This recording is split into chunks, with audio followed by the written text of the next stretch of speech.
That morning, Mrs. Martha Robinson stood in front of a huge, renowned bank in New York City, carrying a very ordinary jacket and an old handbag. Amidst the crowd, she was completely unknown, just an ordinary, elderly American woman. To the bank employees, she was merely an object of ridicule. Some thought she was homeless, while others looked askance, wondering if she would actually wander inside. But no one could guess that behind this ordinary appearance stood the mother of the state's influential state administrator, Sarah Robinson. Quietly and slowly, Martha approached the counter.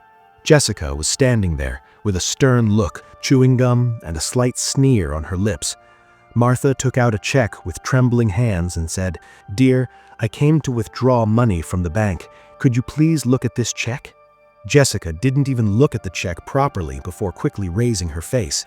"This isn't a downtown charity center. This is the city's biggest bank. There is no place for people like you here. How did you even get in? Only big businessmen and clients come here. Someone like you isn't even supposed to have an account here. Leave right now without saying a word, or I'll have security throw you out."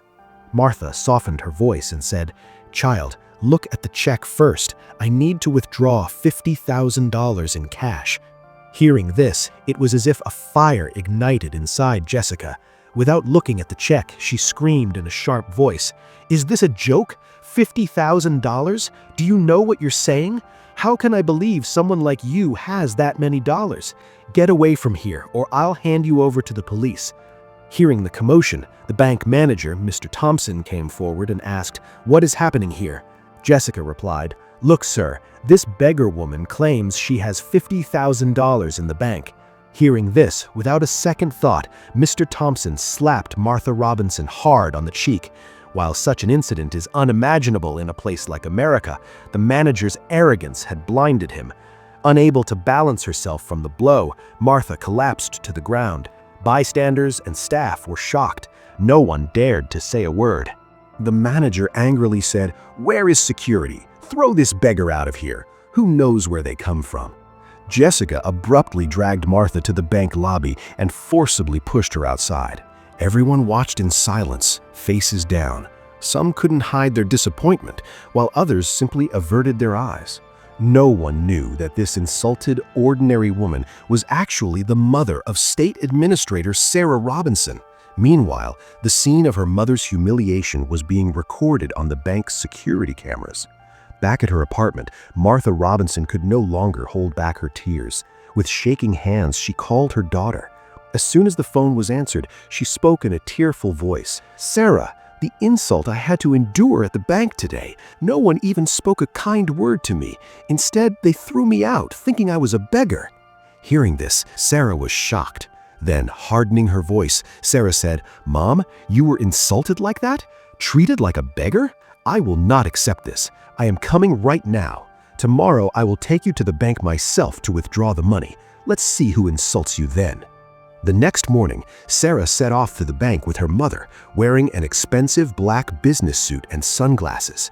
They arrived in front of the bank at exactly 11 a.m. It was opening time.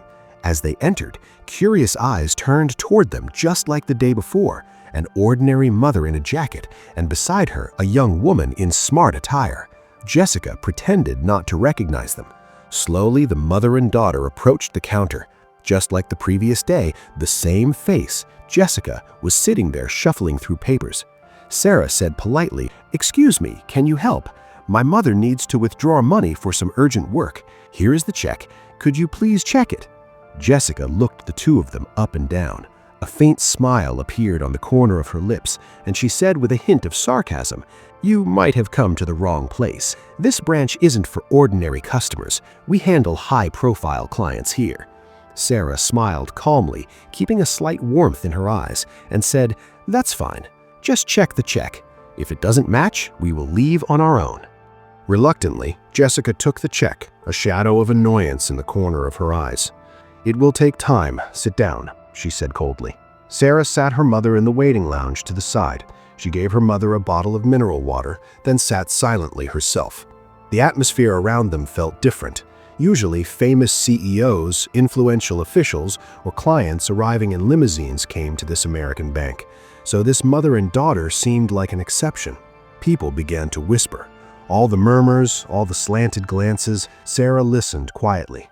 After a few moments, Sarah spoke to Jessica with a coolness in her voice. "If you are busy, please let us meet Mr. Thompson. I have some urgent matters to discuss." Jessica, somewhat annoyed, called on the intercom and informed, "Sir, a woman is here and wants to meet you. Should I send her?" The manager looked from behind the glass. Seeing the two sitting in front, he put on a look of disdain and said, "I am busy with work. I don't have time for nonsense. Let them sit." Ending the call, Jessica said, "You sit and wait. It will take some time for Sir to come." Sarah didn't say anything. She silently held her mother's hand tighter.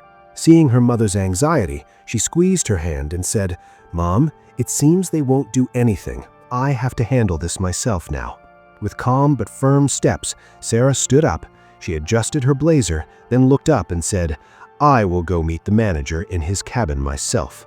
As Sarah approached the manager's cabin, Mr. Thompson looked surprised. He quickly came out of the cabin and said with intensity in his voice, "Yes, tell me, what is the problem?" Sarah held the check out in front of him and said emphatically, "We need to withdraw money from the bank. My mother has urgent needs. Please look at the check."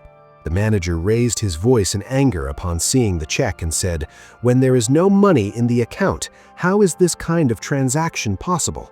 You don't look like you have any money in your account. Get out."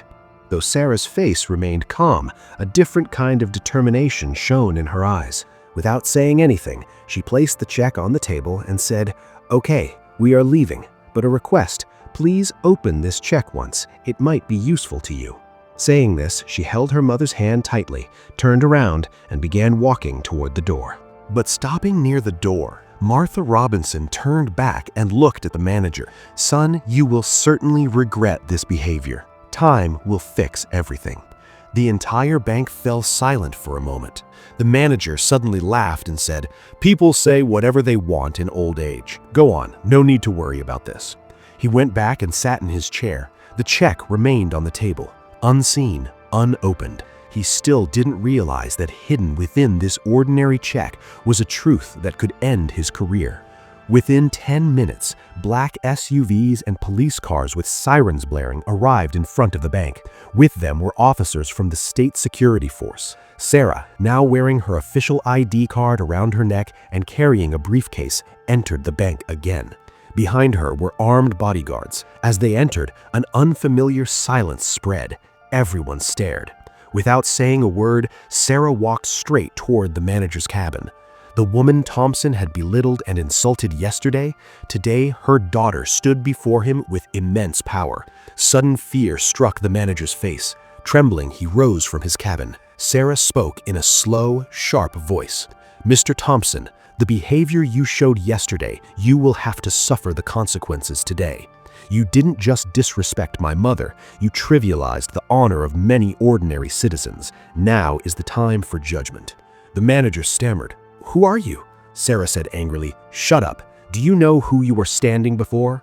I am State Administrator Sarah Robinson, a high-ranking administrator of this state and a member of this bank's board of directors.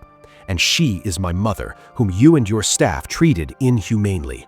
With just these few words, the entire atmosphere of the bank was instantly stunned. Customers, employees, even the security guards stared at them in shock. The manager's face turned pale. Sarah said in a stern voice, "You are terminated from the responsibility of bank manager this very moment. However, I will give you one chance. Your posting is changed. You are assigned to field-level work as a social worker, where you must serve ordinary people every day." Sarah slowly opened her briefcase and took out 2 files. The first was a transfer order, the second a notice changing the bank's policy. The manager began to sweat in fear. He said, "Ma'am, please forgive me, I made a huge mistake." Sarah said in a deep voice, "You didn't just insult us, you have insulted many people, judging them by their clothes, so you must be punished." Then Sarah called Jessica. Jessica lowered her head, came forward, and apologized. "Ma'am, I am sorry. I really made a big mistake. From now on, I will never judge anyone by their clothes or external appearance." Sarah said in a calm but firm voice, Remember what you learned today for the rest of your life. No one should be thought of as small or insignificant based on their external look. All the bank staff stood with their heads bowed. Sarah looked firmly at everyone around.